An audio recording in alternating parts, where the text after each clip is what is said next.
let's get started here.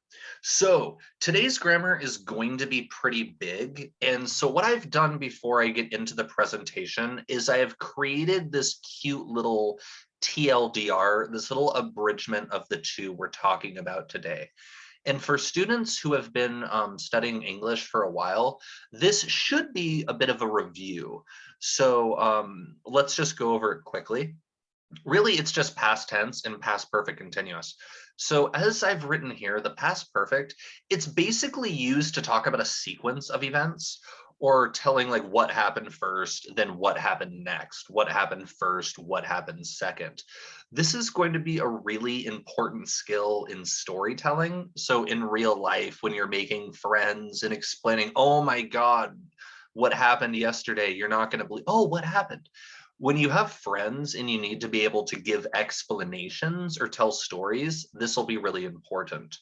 So what a lot of students would think, students who are more intermediate, they would say something like, oh, there was Sally. First, she forgot her bag, then she sat down on the bus.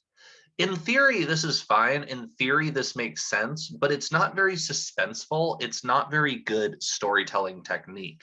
So instead, try this. When she sat down on the bus, she realized that she had forgotten her homework. I spelled realized wrong.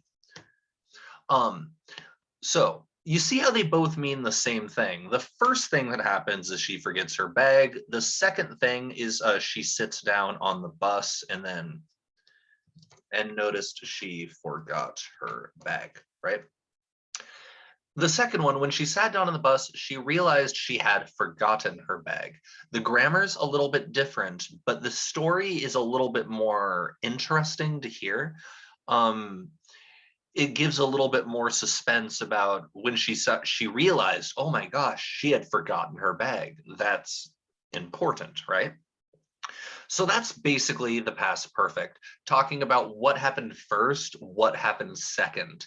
But usually Americans will say it as what happened second and then what happened first, just to make stories sound a little bit more surprising or to explain how a person was feeling when they realized what had happened before, or to give explanation for what had happened before. Past perfect continuous is pretty different. I like to call this one long actions and short actions. So it's for explaining something that takes a pretty long period of time. Depending on the context, a long time could be a few hours, such as if I was at my friend's house for 3 hours. It could be a few days, a few weeks, or it could even be years. And then there's usually going to be a short or a sudden action that occurs at the end of the time frame or towards the very, very end of it. This is an example that is from my real life. I had been living in Japan for 2 years before I began to make friends who could not speak English. So my first year in Japan, everybody spoke English. My second year in Japan, everybody spoke English. But by the end of that second year, I was starting to make friends who could not speak English. So we have the long action, which is living in Japan, and then short actions are like to start, to begin, to arrive, to realize. I began to make friends who could not speak English. This grammar is really, really simple. Usually it just follows the have been verbing. So I have been living, I had been staying with my aunt for 2 weeks before, I don't know, she died, something. So anyways, let's go to the actual presentation here. So it's past perfect and past perfect continuous again. So when he had arrived, the train had gone. So when he'd arrived, the train had gone. Let's look at this sentence really simply. There are two things that happen here. Number one, we have, let's just say thing A, just like in the sentence, he arrived, the train had gone. In the point of the story, which of these actions happened first, A or B? So again, let's look at it really quick. When he had arrived, the train had gone. When he had arrived, the train had gone. Which of these actions happened first in the story? Number one, or A, that he had arrived, or B, that the train had gone? Number B. Yep, train's gone. Let's say, I don't know, for example, the train is scheduled to leave at, let's say, 10 a.m., for example. And then let's say he arrived, it's by the time, and by the time is kind of short. So let's say this poor guy, he arrived at like 10:01 a.m., just like right after. You ever do that? You're going to the train station, you're running, you're thinking you're going to make it. Right when you get to the train, the doors shut, goes off. That's what happened to this guy. So when he had arrived, the train had gone. When he had arrived, when he'd arrived, whatever. And here you see the story. This is what's going on the fast. The train had gone. He arrived. Here we are now. Both of these are in the past tense. So let's look at present perfect continuous. So she had been riding her bike for 2 hours. So she got off for a rest. This is what I was talking about right here with long actions and short actions. So in this one, which is the long action? She had been riding her bike for 2 hours, or she got off the train? Which is the long action? Riding her bike. Yeah, she's riding her bike. That takes 2 hours. That's long. Like I said, the long time, sometimes it's hours, sometimes it's days, weeks, or even years. But think, in real life, to get off a train, how long does that take you? Maybe 10 seconds at the most if it's busy. So here we have the she's riding her bike, blah, blah, blah, blah, blah. And then suddenly she gets tired, so she gets off for a rest, right?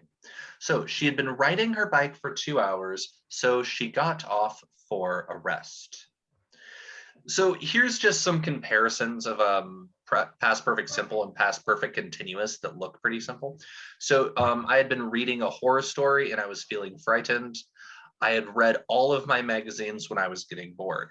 So this one here, I had been reading a horror story. It doesn't say how long. It doesn't always need time.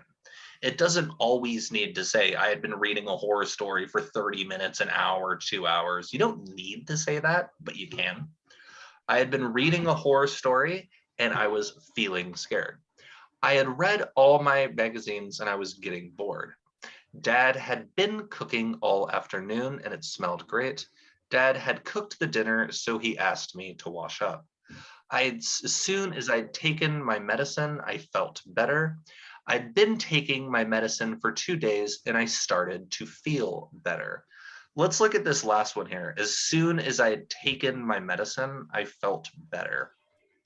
Sometimes with these first action, second action stories, the two actions are incredibly close together. So right here, as soon as I'd taken my medicine, I felt better. Again, in this sentence, these two actions happen extremely close to each other. But what happened first? Did this character take their medicine first, or did they feel better first? Take medicine.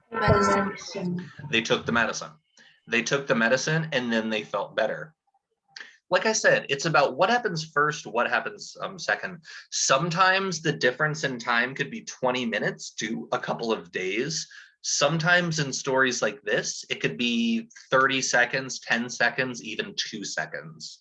All that's important is that something happens first, something happens second.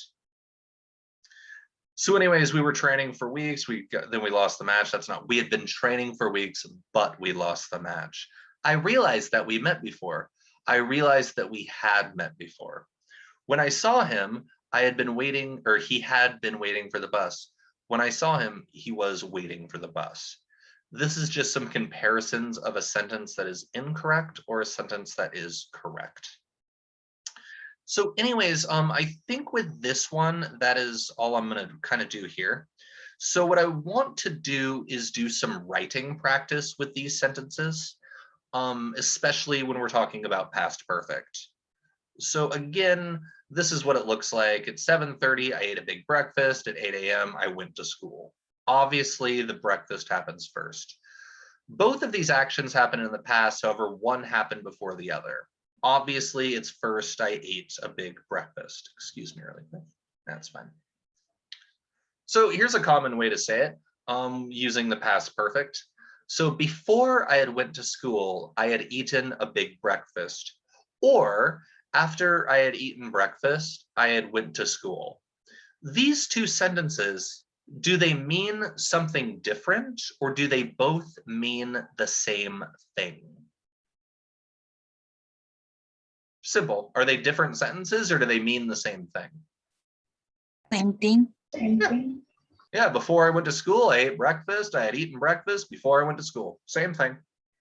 Just two different ways of saying it. Like I talk about the importance of variety.